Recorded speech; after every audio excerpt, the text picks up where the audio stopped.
Oke, Assalamualaikum warahmatullahi wabarakatuh. Sebelumnya perkenalkan nama saya Safira Rizky Putri dengan NPM 2517052032. Jadi di sini saya akan menjelaskan dari tadi kasus tentang arsitektur dan organisasi CPU 8 bit. Jadi di sini sebelum kita mulai dulu ya.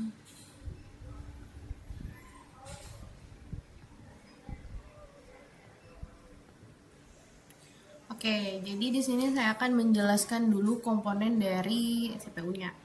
Jadi di sini ada CPU. CPU itu dia terdiri dari komponen lagi, yaitu ada ALU atau ALU, ada control unit, dan ada register. Jadi kalau ALU itu adalah otak untuk perhitungan atau menghitung dari aritmatika atau logika matematika. Kalau aritmatika itu dia penjumlahan, pengurangan, kali, bagi, dan kalau dari logika matematika itu dia ada and, or, not, atau negasi.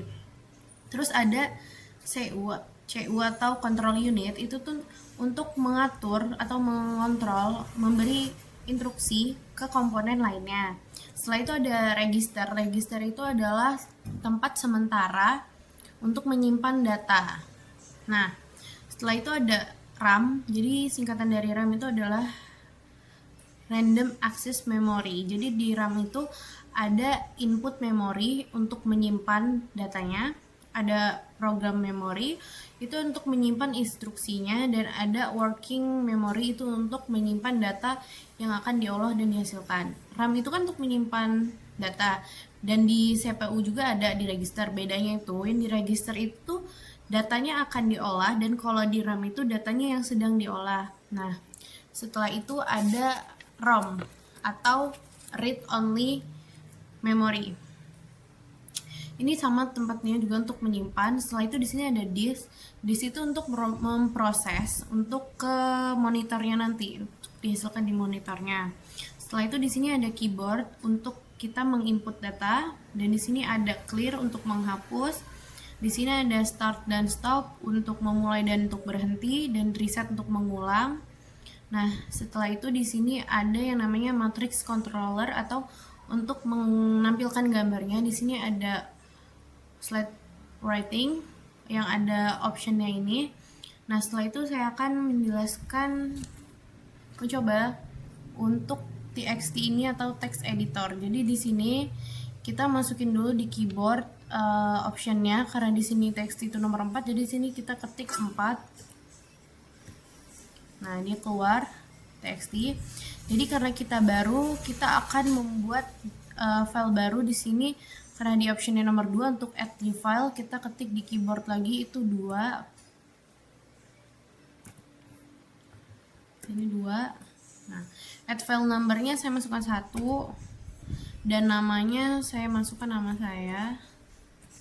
Kita ketik Safira Rizky Putri. Dan untuk next exitnya kita ketik 0 lagi di keyboard. Nah, sekarang kita bakal ngecek apakah file yang tadi udah kesimpan atau belum.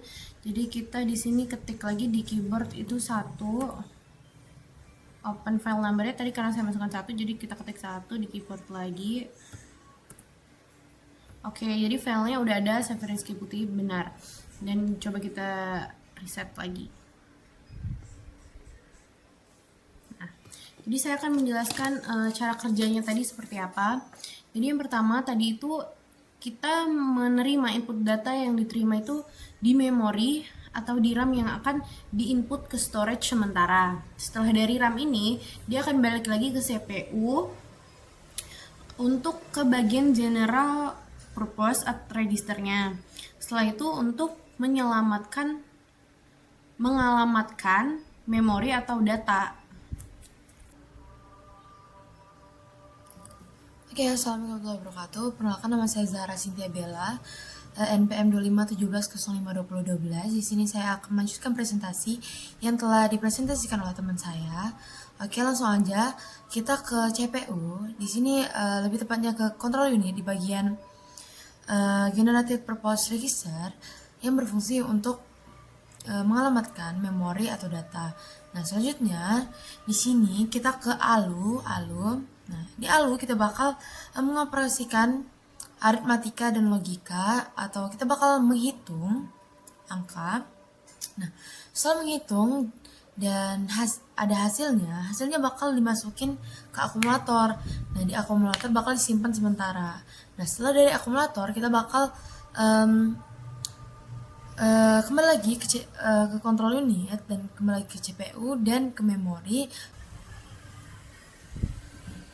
Oke, lanjut. Di sini kita bakal ke output device-nya. Kita bakal masukin angka yaitu 1 2 3 1. Di sini bakal ada implement operation-nya. Di sini ada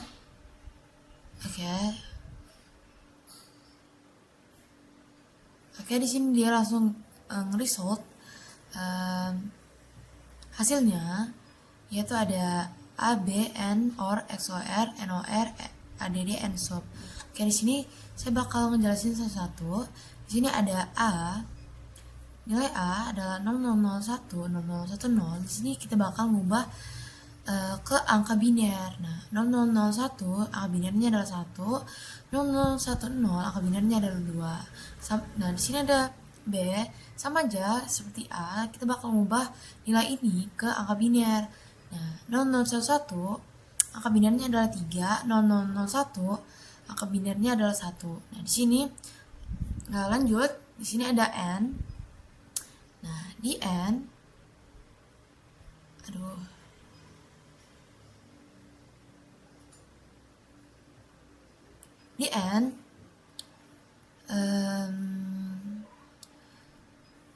di sini kita bisa angka 1 akan muncul kalau misalnya kedua bilangan itu 1.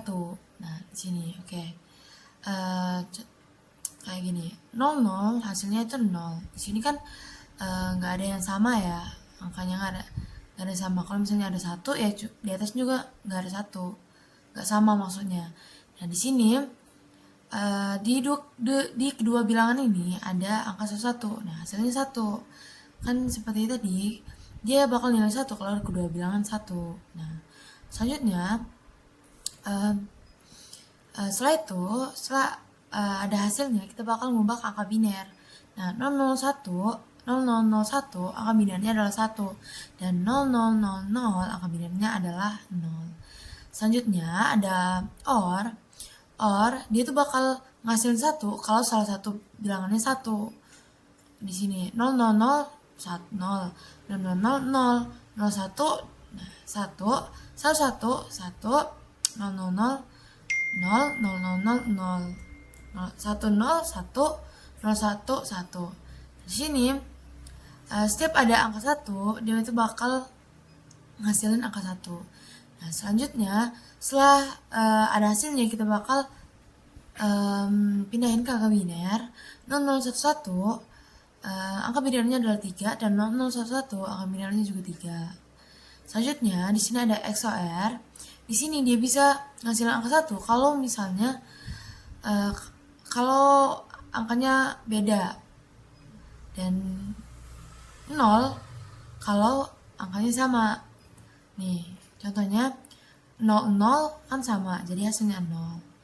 Nah, di sini kalau 01 dia itu bakal ngasilin 1, dan kalau misalnya angkanya 1 atau sama, dia nggak bakal ngasilin 1, dia bakal ngasilin 0. Nah, di sini juga 00 dia bakal ngasilin 0, 00 dapat 0, 10 dia bakal ngasilin 1, dan 01 dia bakal ngasilin 1. Nah, di sini hasilnya kita bakal pindahin ke biner, atau ya ganti ke biner. 0010 angka binernya adalah 2 dan 0011 angka binernya adalah 3. Nah, selanjutnya di sini ada NOR. Nah, NOR dia itu adalah kebalikan dari nilai OR. Jadi kita tinggal balikin aja kan. Nah, di sini setelah kita balikin angkanya, hasilnya bakal menjadi CC. Oke, lanjut di sini ada ADD. Nah, ADD ini dia berfungsi untuk menghasilkan penjumlahan. Nah, penjumlahannya yaitu penjumlahan antara nilai A dan B. Jadi angka biner dari nilai A dan B tadi kan 12 dan 31 ya. Nah, jadi 12 dan 31 tinggal dijumlahin dan hasilnya 43. Nah, dan terakhir di sini ada sub. Nah, sub ini agak kurang paham juga. Sub ini intinya dia bakal pengurangan dimana menggunakan dua angka komplit. Nah, di sini dimana hasilnya itu bakal jadi S1 gitu. Oke, demikian yang bisa saya sampaikan. Saya akhiri. Wassalamualaikum warahmatullahi wabarakatuh.